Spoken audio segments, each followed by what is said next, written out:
गुरु प्यारी साध संगत जी, नमस्कार जी। आप सब कैसे हो? आशा करती हूँ बाबा जी के श्री चरणों में अरदास करती हूँ कि मालिक की कृपा से, निरंकार दातार की मेहरबानी से आप सब बहुत खुश होंगे, मौज बहार में होंगे और अवश्य ही भजन सिमरन में होंगे। साध संगत जी, मैं हाजिर हूँ आज आप सभी से एक बहुत ही खूबसूरत साखी साझा करने के लिए, एक पारिवारिक साखी। उम्मीद करती हूँ साध संगत जी कि ये साखी आप सभी को बहुत पसंद आएगी। तो साध संगत जी, चलिए आइए समय न गवाते हुए आप सभी से साखी को साझा करते हैं जी।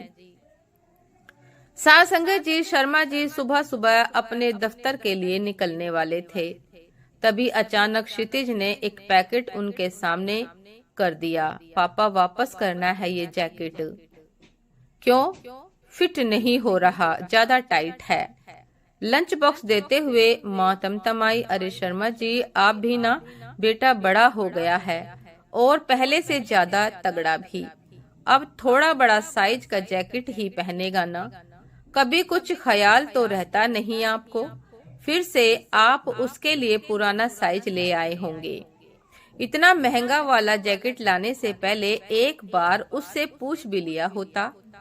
लेकिन अपनी पत्नी की बातों को बेहद गौर से सुनने के बाद भी शर्मा जी की आंखों में अपने लाडले के लिए अविश्वास दिखा।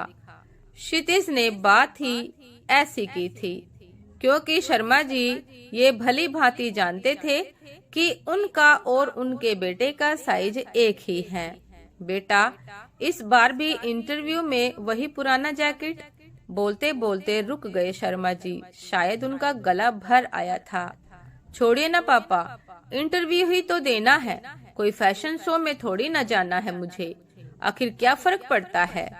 जीवन की राह नई है और मंजिल भी नई है, जैकेट पुराना ही सही।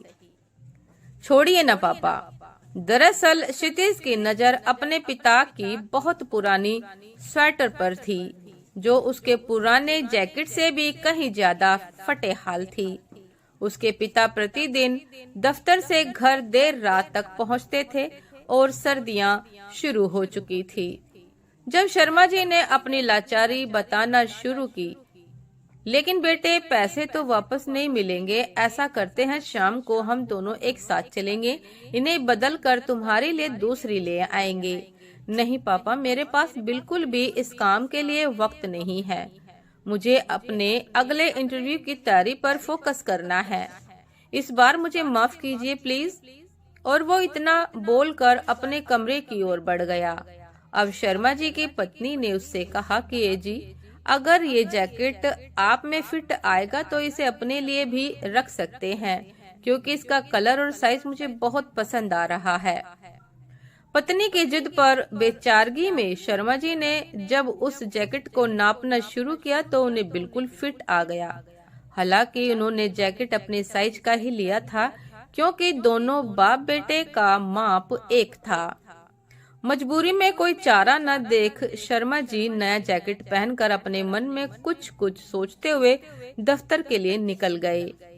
उनके जाने के बाद माँ ने क्षितिज को आवाज देकर अपने पास बुलाया और फिर उसके माथे को चूमते हुए अपनी डबडबाई आंखों को छुपाकर उससे कहा कि देखते देखते अब काफी बड़ा हो गया है तू मुन्ना। क्षितिज भी अपनी आंसू रोक ना पाया और अपनी माँ से लिपटकर बुदबुदाया, मेरी हर जरूरत का ख्याल रखने वाले मेरे पापा कभी गलत साइज ला ही नहीं सकते। लेकिन अगर वो जैकेट मैं पहनता तो मुझे बहुत चुभता माँ, क्योंकि मुझसे ज्यादा इस जैकेट की जरूरत पापा को थी। और इतना कहकर बेटा सुबक सुबक कर रोने लगा।